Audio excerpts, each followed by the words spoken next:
Did you go on a trip, neglecting your family? The day I returned from a week-long business trip, my husband, who had changed the locks, locked me out and started saying such things. I was completely taken aback, with no idea what he meant. Proudly, my husband took out several photos, none of which were evidence of infidelity. I denied it all, but he wouldn't listen. Don't play dumb. You cheating woman. I'm divorcing you, a woman who doesn't do any housework and cheats like you. My husband said that and thrust a signed divorce paper at me. I'll dump you like trash. Pay the full $50,000 in alimony. A husband who threw a tantrum in front of me and said such things. I had reached my limit. I felt the tension snap within me. Understood. I'll proceed with the divorce. As I took the divorce papers in front of me, my husband smirked. Yeah, hurry up and submit it. I won't budge on the $50,000 alimony. I took a deep breath and calmly replied, Yes, I understand everything. I'll claim $50,000 in alimony from you. What? My name is Natalie Kelly. I'm 32 years old and in my 4th year of marriage. Currently, I work as a remote systems engineer. I graduated from a STEM university and once worked for a major IT company before resigning after marriage. I started working from home. I met my husband through my friend Miranda. Miranda is a classmate from high school, someone I can talk to about anything. She introduced me to a colleague when I lamented, I can't seem to meet anyone. That was Ethan, who later became my husband. From our first meeting, he pursued me persistently. To me, with little romantic experience, his assertiveness seemed masculine and reliable, so I accepted his advances. 2 years later, he proposed, and we got married.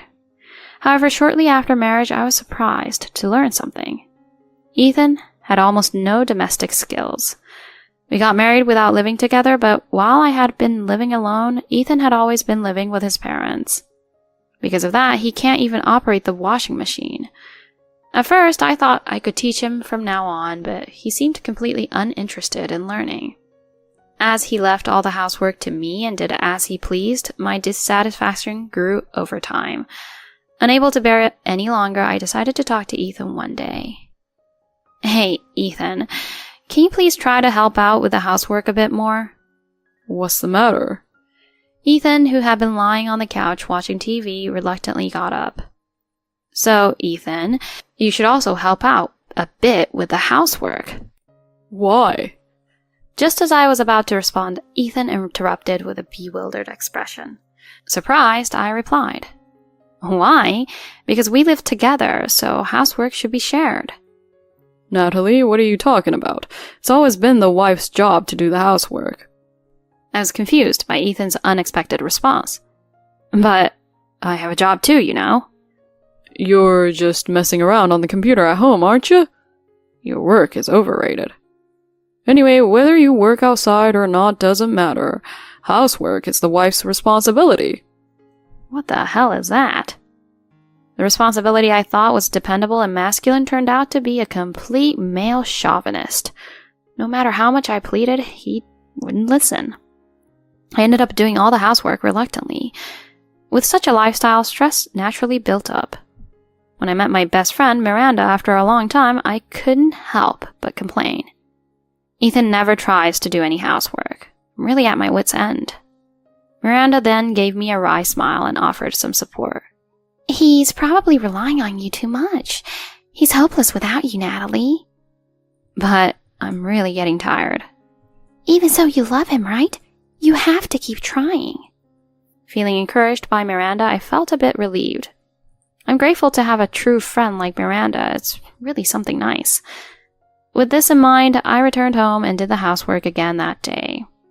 Around that time, Ethan started coming home late and being away more often.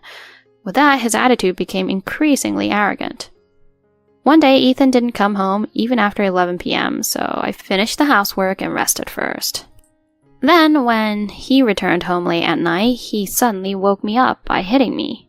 Hey, Natalie, wake up! Huh? What's wrong, Ethan? Rubbing my eyes, I asked Ethan. What do you think you're doing, sleeping without waiting for your husband's return? Huh?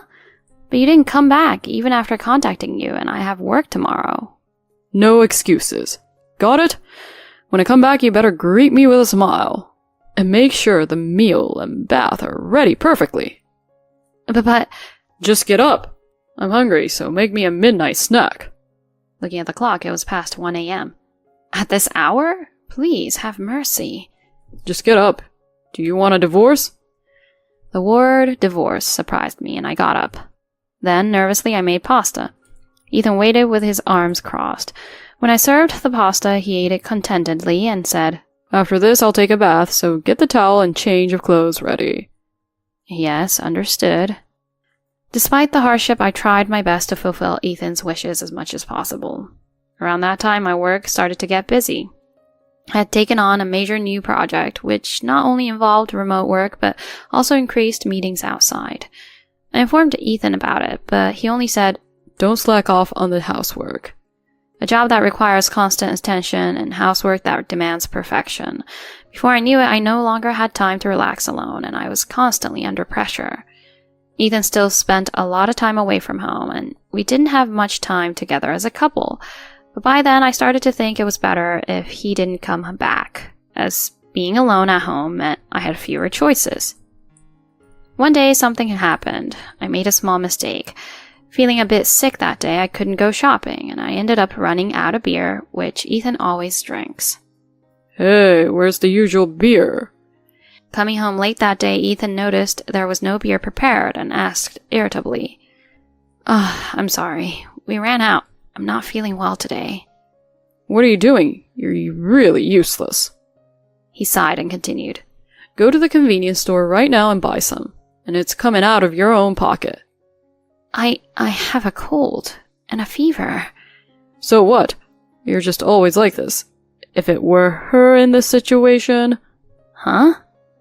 Ethan had a look on his face like he realized something. If it were her? What do you mean?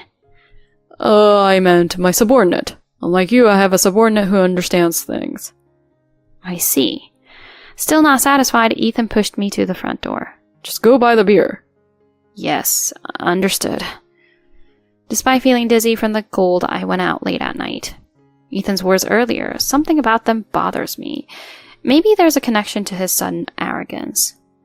From that moment, I began to suspect Ethan. His attitude remained the same, and despite often being away from home, he'd boss me around when he was there. Then trouble arose at work, and I had to go on a business trip to a neighboring state. I timidly informed Ethan. I have to go on a business trip for about a week due to work issues. I braced myself for harsh words, but Ethan's response was unexpected. I see. Can't be helped then. Take care. Is that okay? It's work, so it can't be helped, right? For some reason, my husband was in a good mood. Is everything okay with chores and stuff, even when I'm not around? Don't worry about it. Just go and come back safely. Ethan said, patting my shoulder. It didn't sit right with me, but I decided to appreciate his willingness to send me off on the trip. I decided to think of it that way. The next day, the person in charge came to pick me up by car, so I hopped in and headed to the business trip destination. The site was in turmoil due to troubles, but as I stepped in, the problems gradually resolved, and the situation was brought under control earlier than expected. Seems like I've caused Ethan some trouble. I should buy him a souvenir on my way back. I bought some alcohol and snacks that he would like and started my journey back home in the early afternoon. Upon arriving at my house, I tried to unlock the front door by inserting the key, but for some reason, it wouldn't open. No matter how many times I tried, it remained locked, so I called Ethan. Ethan, I've just arrived home, but for some reason the key won't open the door. Oh, I changed the lock, so it's natural you can't get in. Huh? You changed the locks? Why? Confused, I exclaimed as Ethan sneered over the phone. Because you've been neglecting your household chores for a week and doing as you please. You worthless wife. Huh? We'll talk once I'm done with work. Come to the family restaurant near my office. The call ended abruptly, leaving me stunned, but I gathered my things and headed to the designated family restaurant. I still had some time before Ethan arrived. Remembering something, I started working at the restaurant. Several hours later, Ethan arrived at the restaurant after finishing work. Ethan, you're late. What's the deal with changing the locks? I confronted Ethan right away. Shut up, I already told you.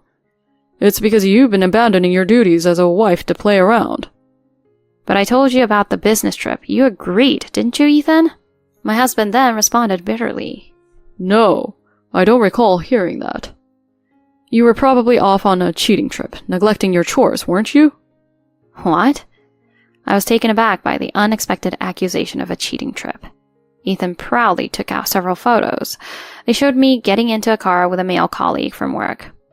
This is evidence. Shamelessly riding with another man.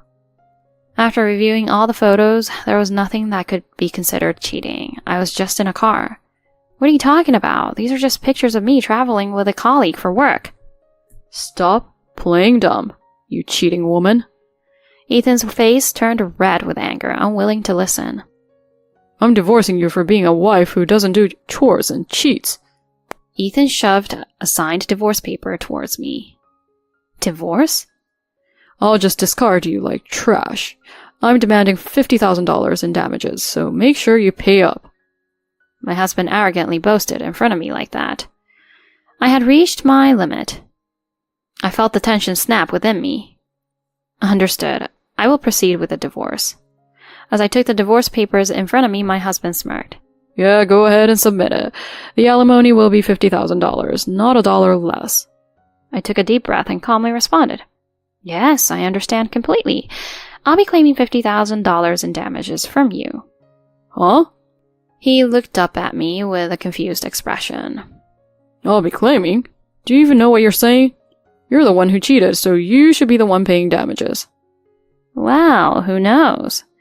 Ethan looked annoyed and was about to say something back to me when a third person appeared. It was Miranda, whom I had called in advance. Huh? What's going on here? Miranda looked flustered, glancing between me and Ethan.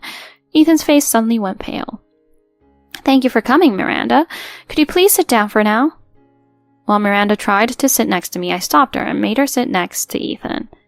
Hey, Natalie. What do you mean calling Miranda here? As Ethan stuttered, I responded coldly. What do you mean? You two know best, don't you?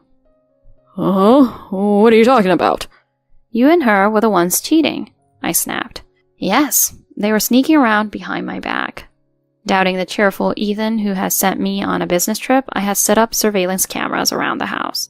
I was too busy during the trip to check, so I opened my laptop at the restaurant to review the recordings. And there it was, clear as day, them meeting and engaging in acts at our house. I had suspected he might be cheating, but I never imagined it would be with my close friend Miranda. At that moment, all I could think about was getting back at them. What are you talking about? What's going on? That's right, Natalie. Aren't you misunderstanding something? I pointed the computer screen at the two who were playing dumb. Their disgraceful images were right there, enough to make you want to look away. Ethan and Miranda were both speechless. What's the meaning of this? This is an invasion of privacy. I calmly retorted to Miranda, who was raising her voice. What's wrong with installing security cameras in your own home? If you're going to resent anyone, resent yourselves for being so foolish. What the hell are you doing to us? Though Ethan was furious and red-faced, I asked expressionlessly, So there's no doubt you two were cheating, right? Well, with this much evidence, there's no way to deny it. They were tongue-tied, but eventually Ethan started speaking. A while after we got married, she made a move on me. We ended up in a deep relationship. Oh, is that so? Miranda did, huh? Well, I don't really care about that. When I said this disinterestedly, Miranda exploded in anger. I've never liked your smug attitude. That's why I took your husband. I'll be happy with Ethan, so just get lost already. Despite Miranda's frantic state, I calmly responded. Fine, I get it. I'll leave you with this domineering jerk. What did you say? Despite Ethan rising in anger, I ignored him. Divorce is fine with me, and since the house is rented, I'm moving out. With just my income, I can afford to live in a better place. But you haven't forgotten, have you? Huh? Simultaneously tilting their heads, I retorted to Miranda. You two better cough up that $50,000 in alimony. The two of them immediately turned pale. I know they have a tendency to spend recklessly and have almost no savings. Wait, have mercy. We can't afford that much. Ethan clung to me with a pale face. Looking down at him, I yelled with all my might. Pay up the $50,000 in alimony and don't you dare skimp out on it. I'll make sure to get it from you, whether through court or any means necessary. No! Ignoring the two who had shrunk into themselves, I left the scene. Later, the divorce between Ethan and me was successfully finalized. Initially, they protested, saying they couldn't afford the alimony, but when I mentioned submitting the evidence of their affair to the court, they hastily came up with the $50,000. Actually, I had already reported that evidence to their company. Thanks to that, they became the subject of uncomfortable gossip at the company, and they both resigned simultaneously. Moreover, it seems they were in debt from my alimony payments, and their constant fighting led to their breakup shortly after. With no job, Ethan moved into a rundown apartment and worked tirelessly, day and night, to repay his debts. Miranda gracefully returned to her rural hometown.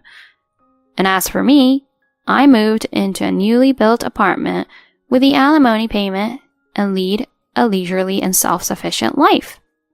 With no extra household chores to worry about, my work is going smoothly, and my editing career is thriving. From now on, I want to enjoy life freely and search for people I can trust. Thank you for watching until the end.